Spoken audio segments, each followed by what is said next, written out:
Hello दोस्त, नमस्कार। अपने यूट्यूब चैनल पर आप लोग का स्वागत करती हूँ। रानी ब्लॉग में आप लोग का स्वागत है। आप लोग के बीच बहुत प्यारा, बहुत सुंदर सोहर गीत लेकर आए हैं। कैसा लगे कमेंट बॉक्स में अपनी राय जरूर बताना।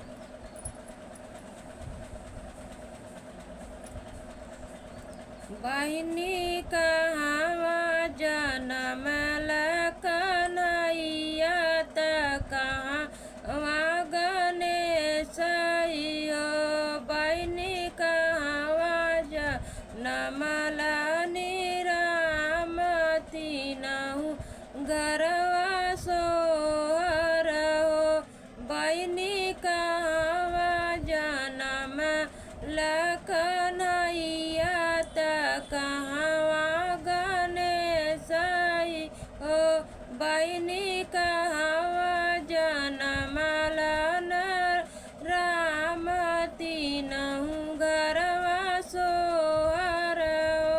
बहिनी मथुरा में जनमल कन्हैया त अयोध्या में राम हो। बहिनी कैलाश जन मई गणेश तीनहु गरवा सोहर हो। बहिनी तीनहु गरवा सोहर हो।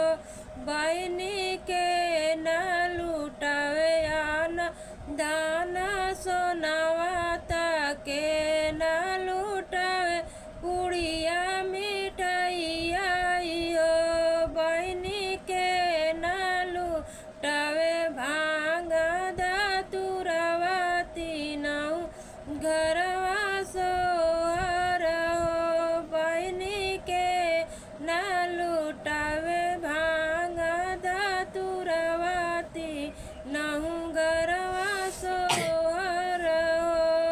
बहिनी के न लुटावे न सोनवाई हो।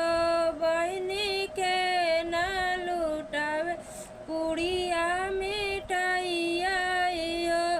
बहिनी के न लुटावे भांग धतुरवा तीनहु गरवा सोहर हो।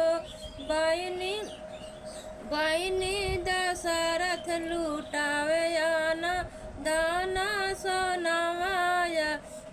बहिनी दशरथ लुटावे आना दाना सोनवा त वसुदेव पुड़िया मिठाइया हो।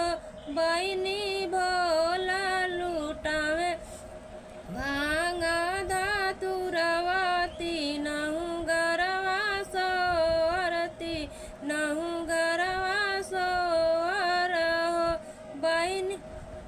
बहिनी के न लुटावे आन दान सोनवा के न लुटावे पुड़िया मिठाइया हो। बहिनी के न लुटावे भांग धतुरवा तीनहु घरवा सोहर हो। बहिनी अयोध्या में बहिनी दशरथ लुटावे आन दान सोनवा त वसुदेव पुड़िया मिठाइया हो।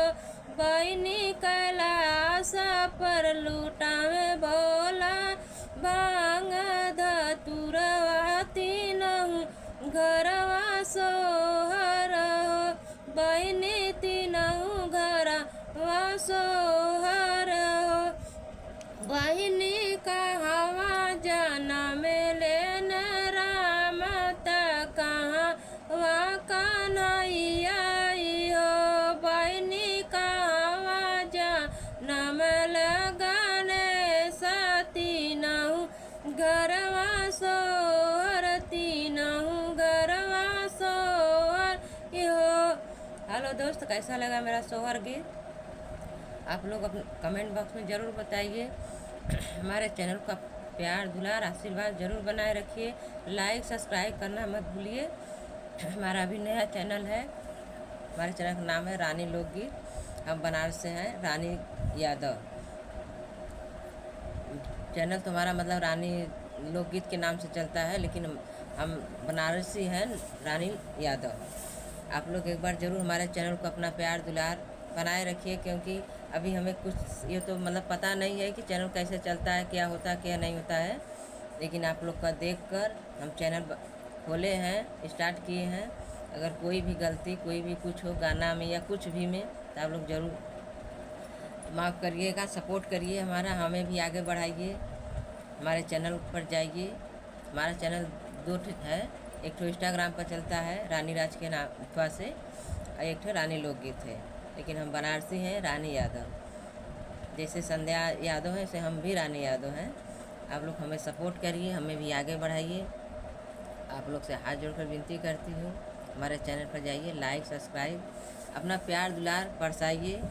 आप लोग से यही कहना, तब तक ले बाय बाय, फिर मिलेंगे नेक्स्ट वीडियो में अच्छे से।